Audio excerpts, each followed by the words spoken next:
تینوں ادیان، تینوں مذاہب برحق ہیں، ان میں کسی بھی قسم کا تعارض نہیں ہے۔ ملت ابراہیمی کے جھنڈے کے تلے جمع ہونے کا نام تقریب بین الادیان ہے۔ جب پہلی مرتبہ یہ نعرہ بلند ہوا کہ کتب سماوی یعنی جو آسمانی کتابیں ہیں ان کے درمیان وحدت پائی جاتی ہے، یہ بالکل ایک ہیں، ان میں کوئی بھی فرق نہیں بنیادی طور پر، جبکہ ہمیں یہ معلوم ہے اس کے اثرات جو مرتب ہوئے سماج میں، اس میں سے ایک یہ ہے کہ قرآن، توریت اور انجیل کو ایک ہی نسخے میں اور ایک ہی ایڈیشن میں چھاپا گیا ایک ساتھ۔ پادری نے تینوں مذاہب کے حاملین کو دعوت دی کہ ہم مشترکہ نماز ادا کریں انسانیت کی بھلائی کی خاطر۔ 27 اکتوبر 1986 کو اٹلی کے اسیس نامی علاقے میں یہ کام انجام دیا گیا اور ایک ساتھ تمام لوگوں نے نماز ادا کی، اس میں جو امامت کی وہ ایک پادری نے کی۔ بسم اللہ الرحمن الرحیم، الحمدللہ رب العالمین، والصلاة والسلام علی سید الانبیاء والمرسلین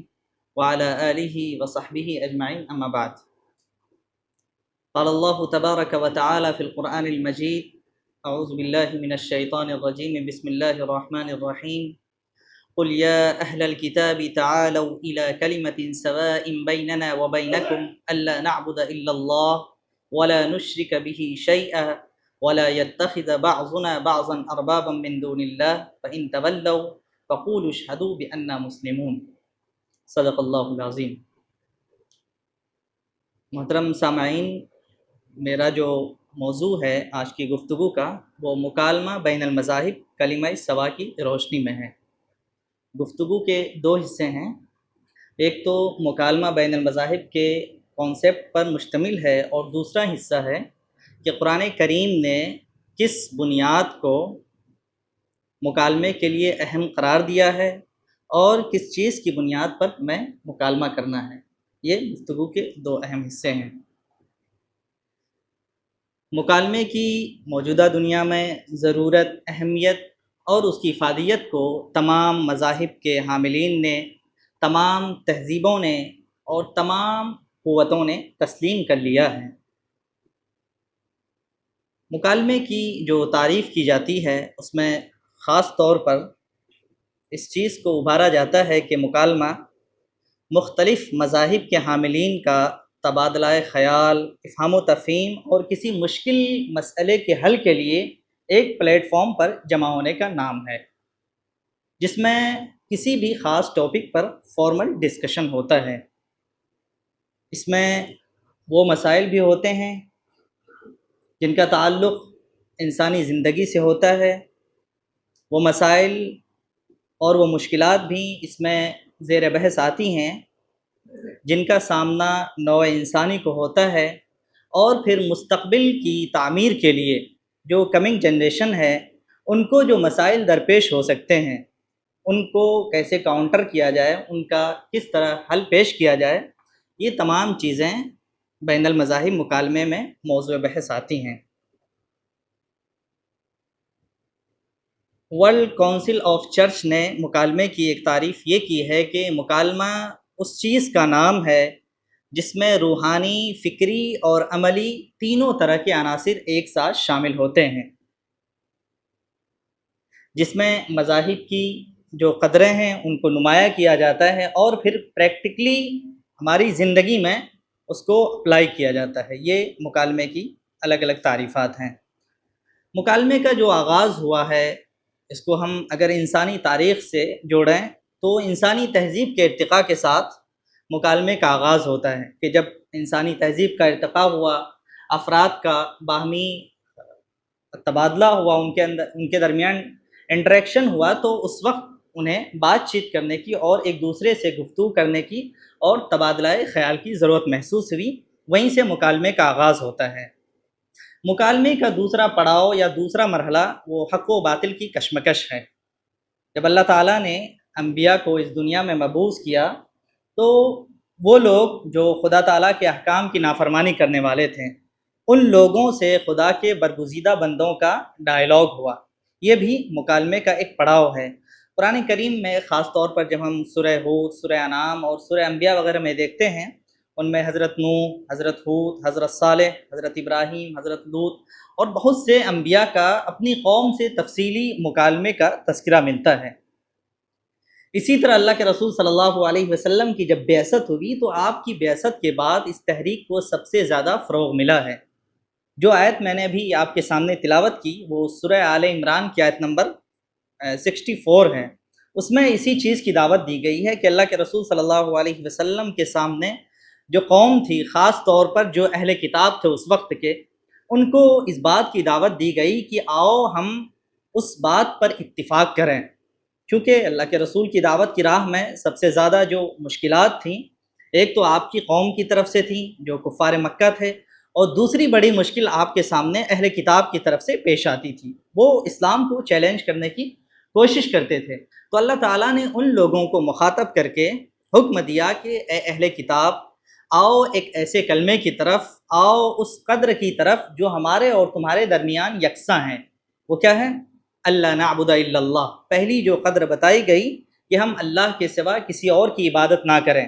اس چیز پر ہمارا بھی اتفاق ہے، اور ہم سے پہلے یعنی حضرت محمد صلی اللہ علیہ وسلم سے پہلے جتنے انبیاء آئے ان تمام نے اسی چیز کی تعلیم دی ہے۔ دوسری بات آیت میں کہی گئی وَلَا نُشْرِكَ بِهِ شَيْئًا، کہ ہم اللہ تعالیٰ کے ساتھ کسی کو شریک نہ کریں۔ تیسری چیز وَلَا يَتَّخِذَ بَعْضُنَا بَعْضًا أَرْبَابًا مِّن دُونِ اللَّهِ، کہ ہم اللہ کو چھوڑ کر انسانوں میں سے ایک دوسرے کو معبود نہ بنائیں۔ یہ دعوت قرآن کریم نے دی، اور خاص طور پر اس کا مخاطب اہل کتاب کو بنایا گیا۔ یہ اللہ کے رسول صلی اللہ علیہ وسلم کی بعثت سے جڑا ہوا ہے۔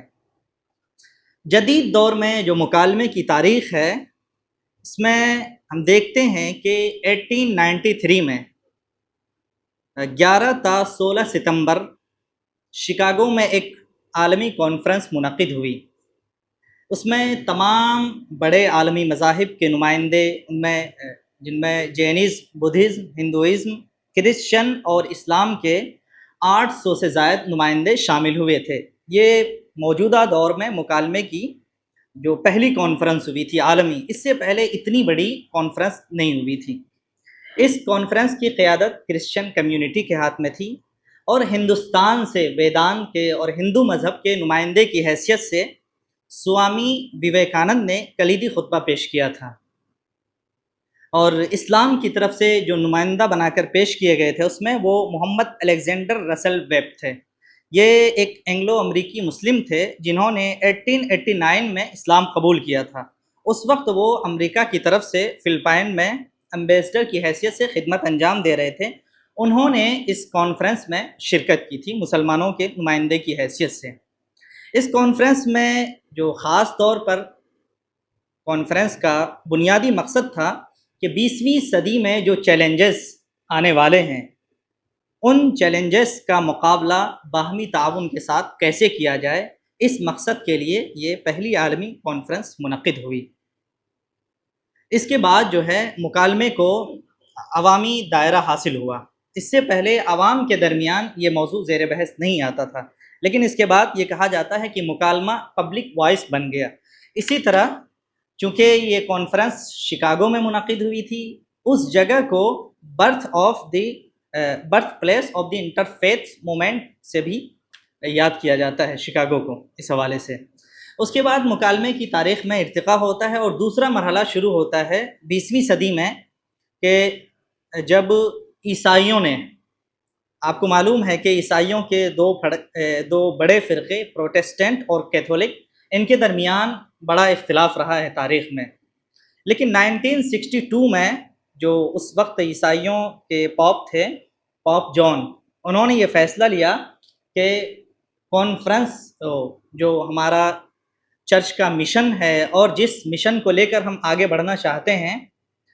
اس میں ہمیں اسی وقت مکمل کامیابی ہوگی جب کہ ہم خود سب سے پہلے عیسائیوں کے درمیان اتحاد پیدا کریں،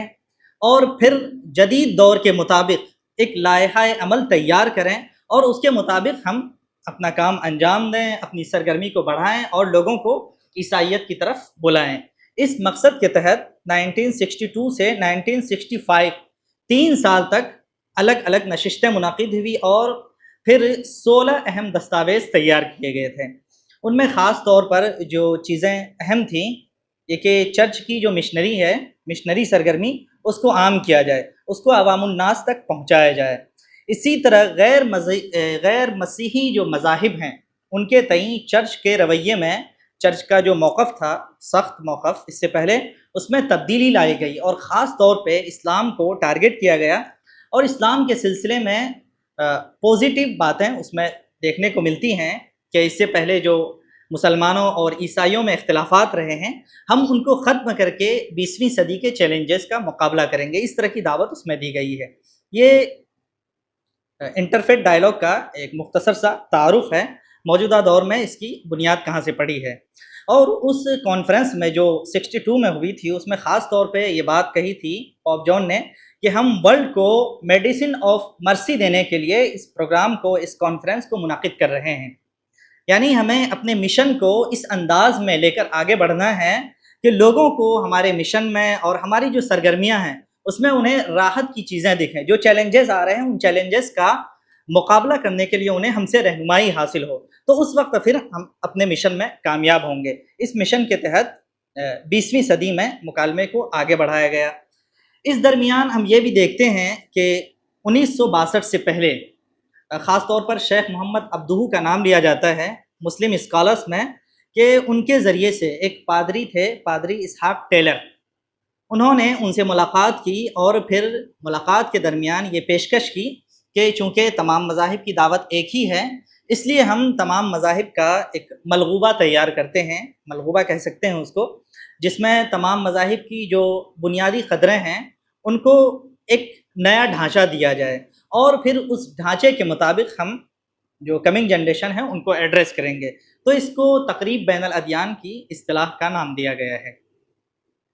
مکالمے کی جو قسمیں ہیں، چونکہ بین مذہبی مکالمے کا نام دیا جاتا ہے، یعنی وہ مکالمہ جس میں مذہب کی باتیں ہیں، بظاہر تو ایسا محسوس ہوتا ہے لیکن اس کی اور بھی کئی ساری قسمیں ہیں۔ ایک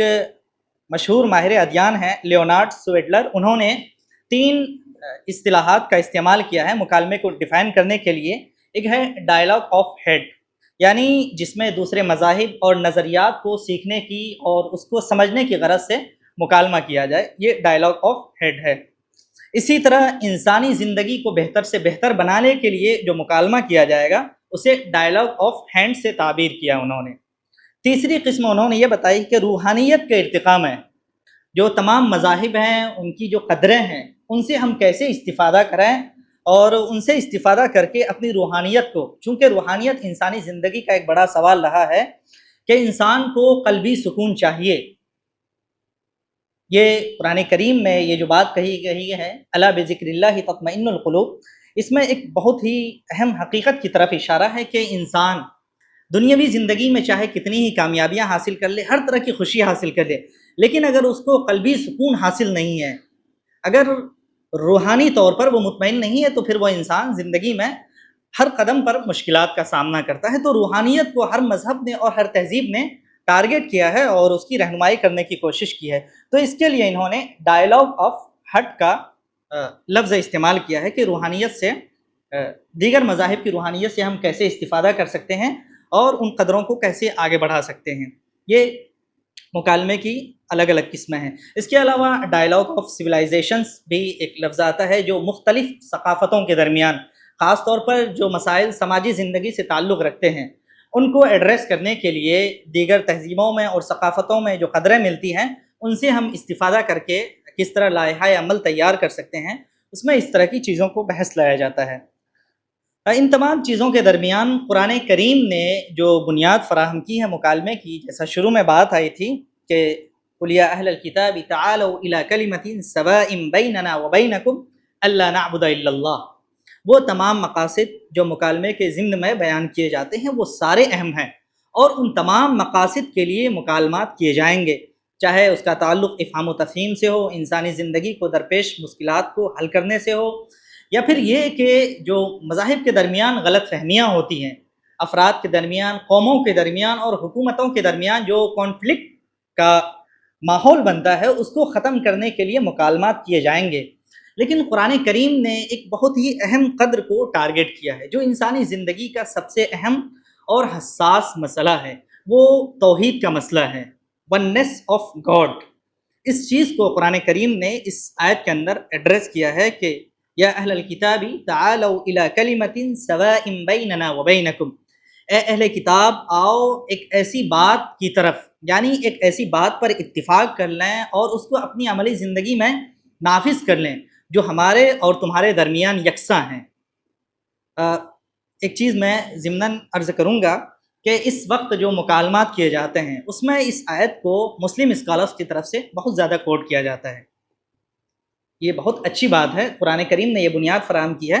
اس کو کوٹ کیا جانا چاہیے۔ لیکن یہ جو لفظ ہے کلمہ سوا، کہ وہ کیا ہے، یہاں پہ آ کر بحث رک جاتی ہے۔ کلمہ سوا کی جب بات آتی ہے یعنی قدر مشترک، اس کا ترجمہ کیا جاتا ہے، اور پھر قدر مشترک کے نام پر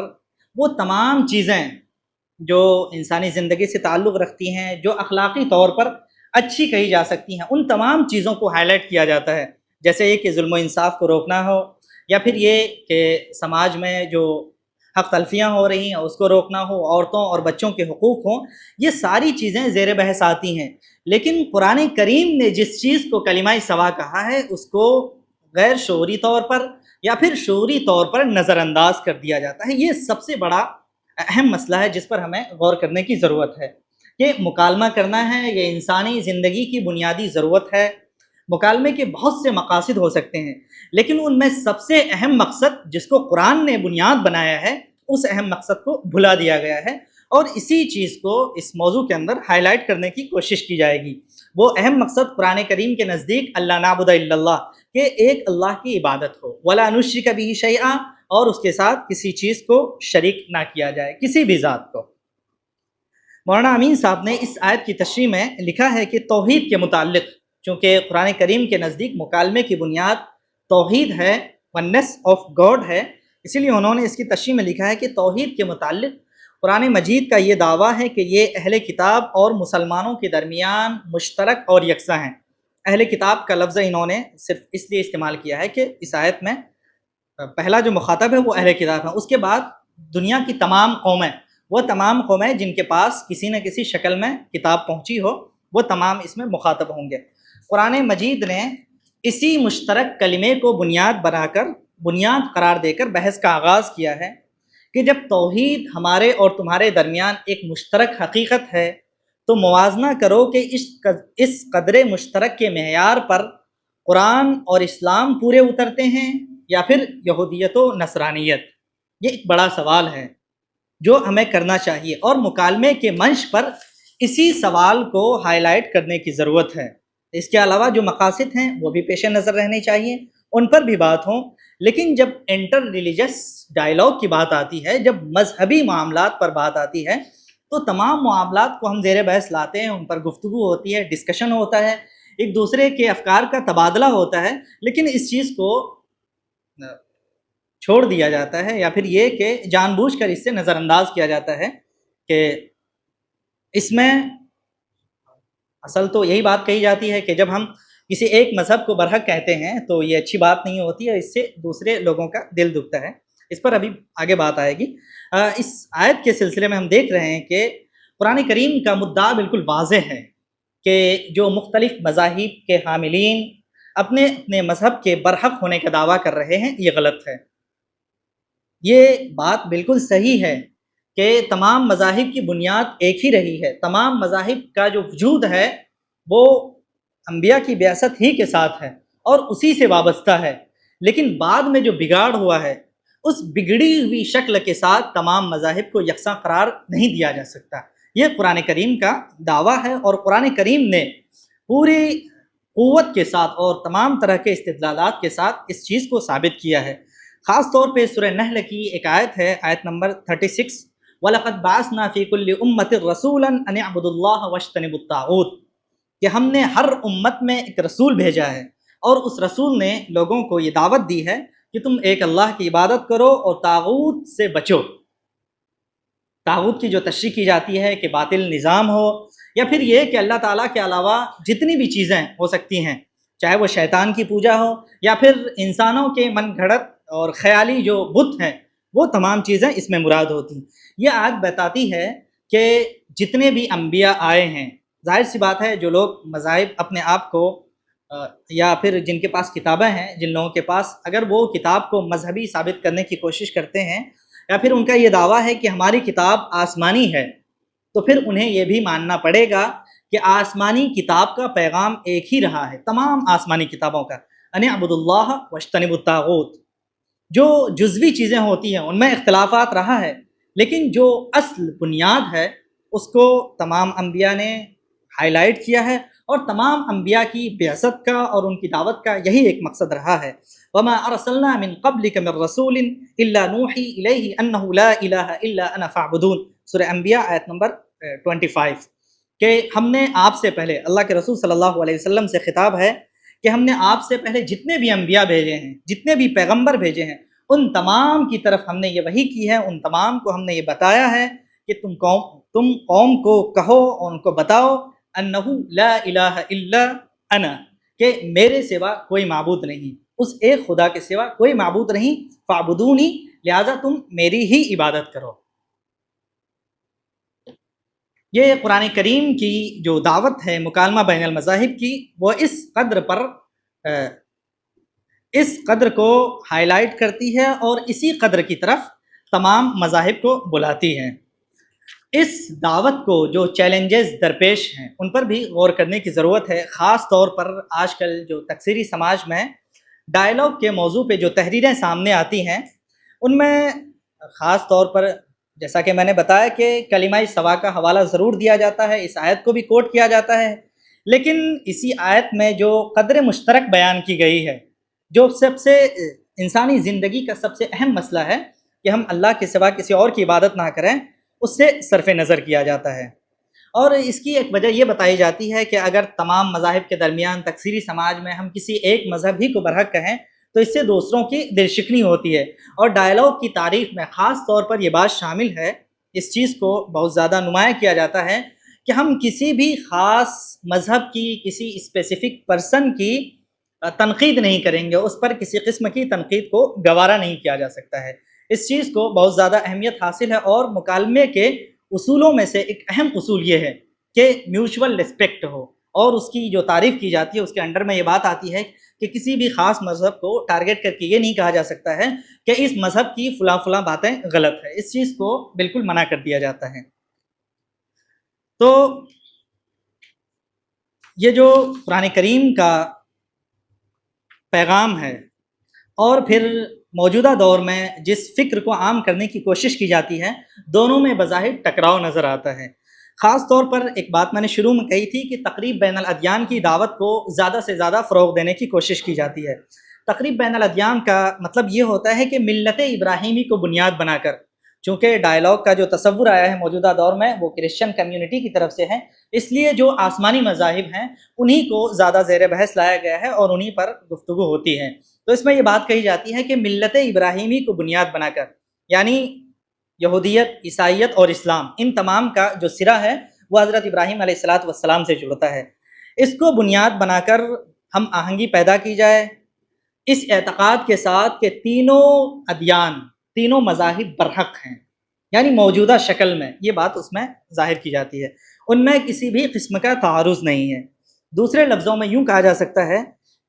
کہ ادیان و مذاہب کی مختلف فی باتوں کو چھوڑ کر ملت ابراہیمی کے جھنڈے کے تلے جمع ہونے کا نام تقریب بین الادیان ہے۔ اس کے لیے وحدت ادیان، ملت ابراہیمی، وحدت ابراہیمی، دین الہی کی وحدت، عالمی مذاہب، بقائے باہم اور توحید ادیان جیسی اصطلاحات بھی وضع کی گئی ہیں۔ تقریب بین الادیان کے جو اثرات مسلم سماج پر مرتب ہوئے ہیں اس کی دو مثال میں پیش کرنا چاہوں گا کہ جب پہلی مرتبہ یہ نعرہ بلند ہوا کہ کتب سماوی یعنی جو آسمانی کتابیں ہیں ان کے درمیان وحدت پائی جاتی ہے، یہ بالکل ایک ہیں، ان میں کوئی بھی فرق نہیں بنیادی طور پر، جبکہ ہمیں یہ معلوم ہے کہ یہودیت اور عیسائیت میں جو آسمانی کتابیں نازل ہوئی ان میں مکمل طور پر تبدیلی کر دی گئی، تحریف کر دی گئی ہے، لیکن اس فکر کو عام کرنے کی کوشش کی جاتی ہے اس نعرے کے تحت کہ یہ تینوں کتابیں یکساں ہیں، ان میں کسی قسم کا بھی فرق نہیں ہے۔ اس کے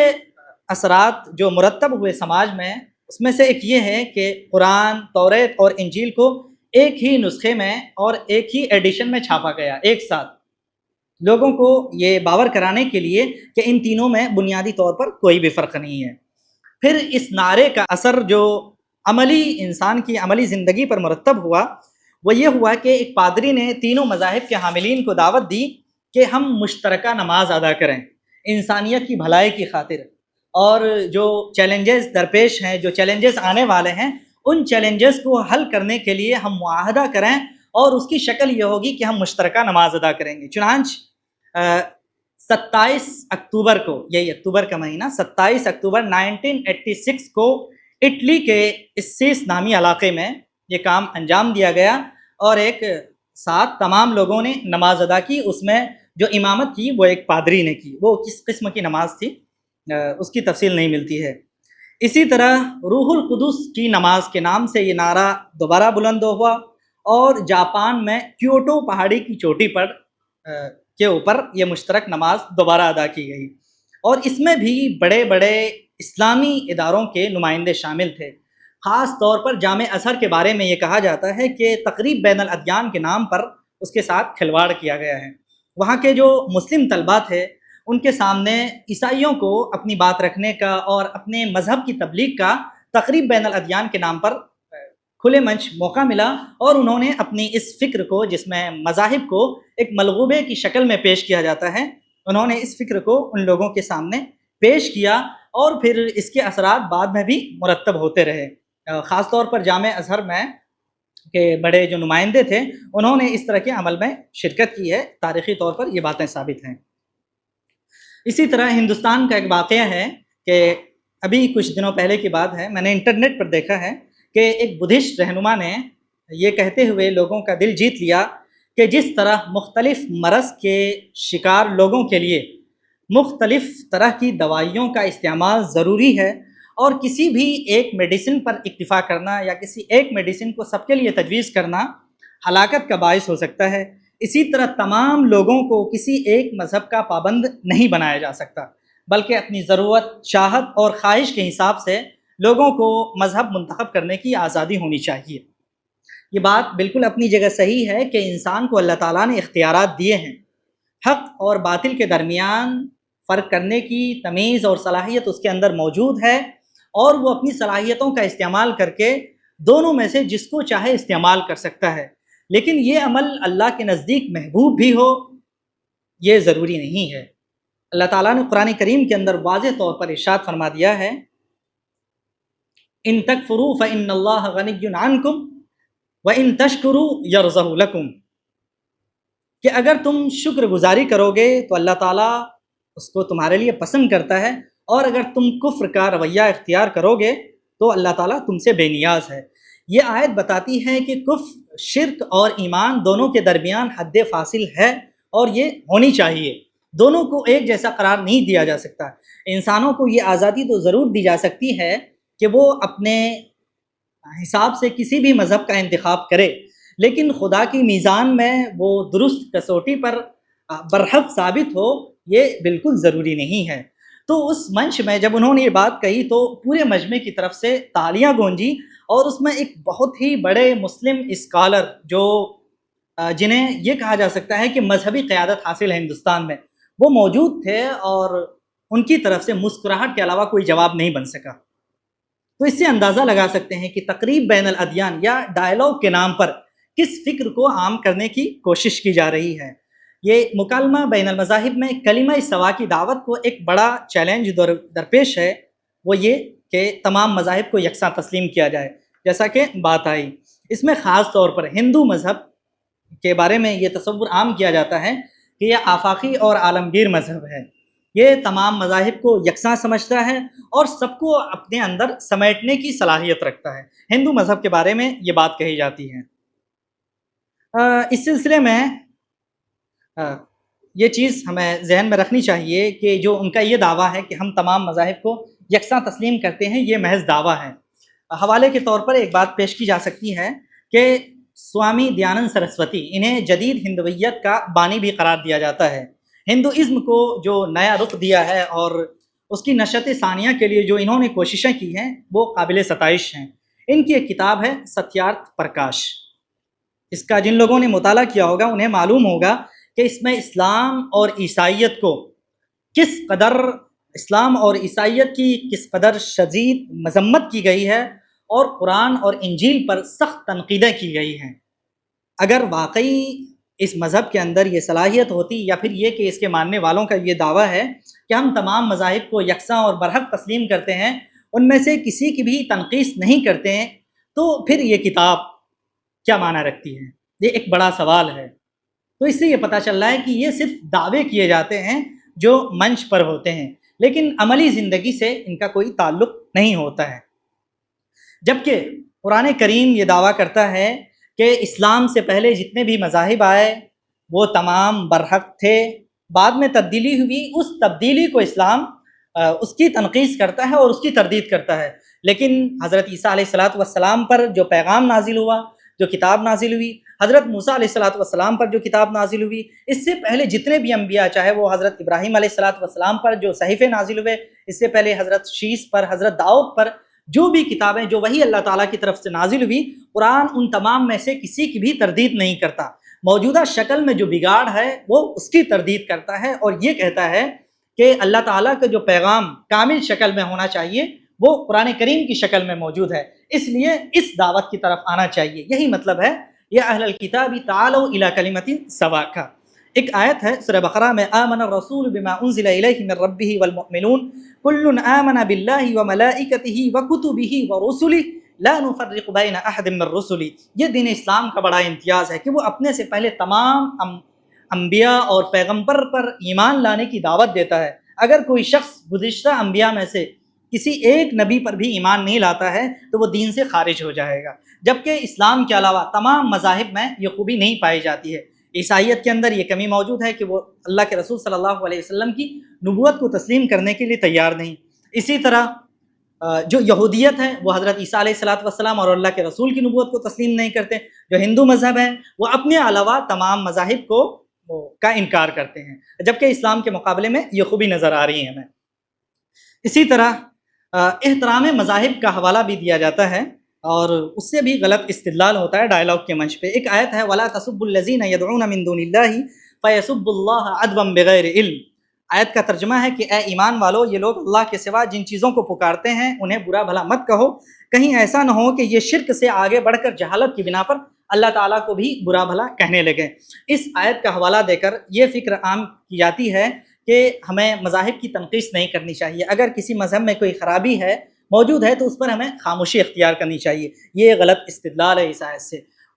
اگر اس آیت کا یہی مطلب ہوتا ہے کہ جو ادیان و مذاہب کے اندر خامیاں موجود ہیں ان کو اجاگر نہیں کیا جائے، تو پھر قرآن کریم کی ان آیت کا کیا مفہوم ہوگا جس میں مذاہب کے جو اسلام سے پہلے دیگر مذاہب تھے ان کی کمیوں کو اور برائیوں کو ایک ایک کر کے اجاگر کیا گیا ہے۔ خاص طور پہ شرک کے سلسلے میں جو قرآن کریم کے اندر مذمت ہے، اس سے اندازہ ہوتا ہے کہ اس آیت کا وہ مفہوم نہیں جو ہم نے اپنے ذہنوں میں بٹھا لیا ہے۔ حضرت ابراہیم علیہ السلام نے اپنے والد سے مخاطب ہو کر کہا یا ابت لم تعبد ما لا يسمع ولا يبصر ولا يغني عنك شيئا۔ بتوں کی تحقیر کی اور بتایا کہ اس کے اندر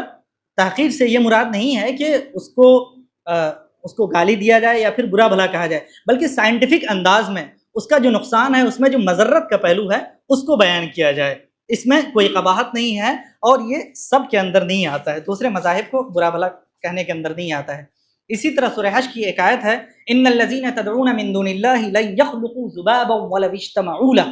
کہ اللہ تعالیٰ کے علاوہ تم جتنے بھی معبودوں کو پکارتے ہو ان کے اندر ایک مکھی پیدا کرنے کی بھی صلاحیت نہیں ہے۔ اس طرح کی اور بھی کئی ساری آیات ہیں جن سے پتہ چلتا ہے کہ سائنٹیفک انداز میں افکار و نظریات کی خرابی،